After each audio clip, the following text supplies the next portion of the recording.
সুপ্রিয় দর্শক শ্রোতা দেশ ও প্রবাস থেকে যারা এই মুহূর্তে আমার সাথে সংযুক্ত আছেন, আমাদের ভিডিও দেখতেছেন অথবা শুনতেছেন, সবাইকে জানাই আন্তরিক প্রীতি ও শুভেচ্ছা। বন্ধুরা, আমি কথা বলছিলাম সুইট মিষ্টি একটি আপুর সাথে, প্রতিবেদন করবে বলে সংযুক্ত হয়েছে আমার সাথে অডিও কলের মাধ্যমে। কয়েকদিন আগে থেকে যোগাযোগ ছিল। উনি কেন আসলো প্রতিবেদনে বিস্তারিত ভিডিওতে থাকছে, আপনারা অবশ্যই ভিডিওটা কন্টিনিউ করবেন। আসসালামু আলাইকুম।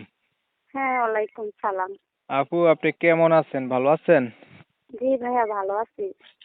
ভালো আছেন, ভালো থাকবেন, ভালো থাকাই কামনা করছি। তবে আমি জানতে চাচ্ছি আপনি প্রতিবেদনে কেন আসলেন, কি চাইতেছেন বলেন। আইসি ভাই, আইসি ভাই কষ্ট দুঃখ পাই বলেই তো আইসি।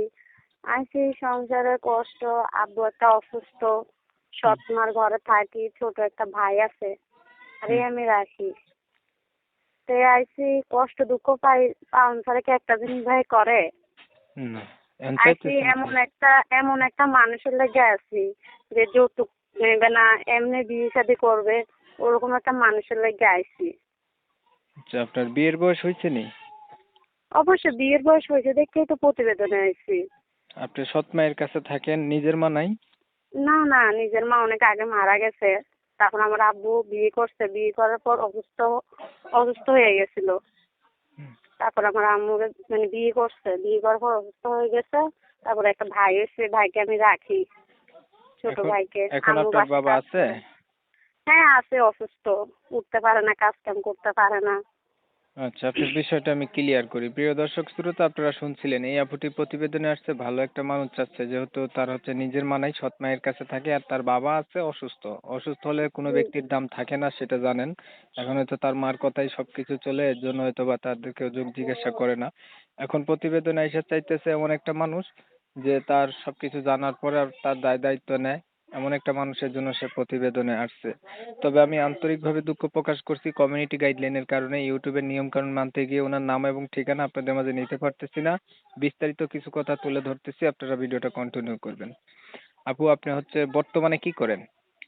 বর্তমানে আমি কিচ্ছু করি না, আমার ছোট ভাইকে আমি রাখি, বাসায় কাজ করি, আচ্ছা, রুমে থাকি। পড়াশোনা করছিলেন আপনি? ভাই লেখাপড়া কিভাবে করবো? অল্প করছি ক্লাস 5 পর্যন্ত, একটু পড়ালেখা পড়ালেখা করতে থাকতে পারে হয়। নাই। হ্যাঁ, প্রাইমারি অল্প পর্যন্ত করছি। করছেন? জি জি, 5 আচ্ছা, পাস করছি। কোরআন শরীফ পড়ছিলেন? জি জি, কোরআন শরীফও পড়ছি। নামাজ পড়তে পারেন? হ্যাঁ, নামাজ কেন পড়তে পারবো না? আচ্ছা, আপনি তো চাচ্ছেন মুসলমান একটা। জন্ম হয়েছে। হ্যাঁ হ্যাঁ, বলেন বলেন। মুসলমান জন্ম যেতে হয়েছে, নামাজ তো পড়তে হবে। না, সেটা ঠিক আছে। এখন শুনেন, আপনি চাচ্ছিলেন একটা মানুষ যে আপনার জি। সবকিছু জানার পর আপনার দায়িত্ব নেবে। ধরেন হ্যাঁ আপনি হ্যাঁ, এমন একটা ওরকম। মানুষ পাইলেন। ধরে নেন আপনি পাইলেন। এখন মানুষটার জি বয়স জি। দেখা গেছে বেশি হইলো, ভাই। ঠিক আছে? হুম। বা আগে হুম বিয়ে করছে এমন মানুষ হইলো। হুম। তখন আপনি কি করবেন? সমস্যা কি যে আমরা দায়িত্ব নিয়ে তো মানে রাখতে পারবে? হুম, সমস্যা বয়স দিয়ে ভাই কিচ্ছু হয় না, ঠিক আছে? হুম। মানে বয়স এটা যেমনই হোক, বুঝে বয়স কোনো ব্যাপার না। আপনার যেমনই হোক, পাশে থাকবে, বয়স আপনার কোনো দায়িত্ব ব্যাপার না। নেবে। সে এরকম একটা মানুষ চাই আমি। এমন একটা মানুষ হইলে আপনি তাকে জি জীবনসাথী করবেন। জি জি। আচ্ছা, আর কিছু বলবেন? না না, আর কিছু বলবো না। ধন্যবাদ, আপনি আচ্ছা। ভালো থাকবেন। হ্যাঁ, দর্শক আচ্ছা, শ্রোতা, আসসালামু দেখতে আলাইকুম। দেখতে আমরাও ভিডিওর শেষ প্রান্তে চলে আসছি। উনি চাচ্ছে এমন একটা মানুষ, আপনারা শুনছেন, যে ওনার পাশে থাকবে, দায়িত্ব নেবে।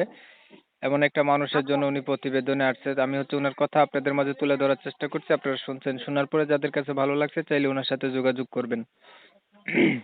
সবাই ভালো থাকবেন, সুস্থ থাকবেন। আল্লাহ হাফেজ।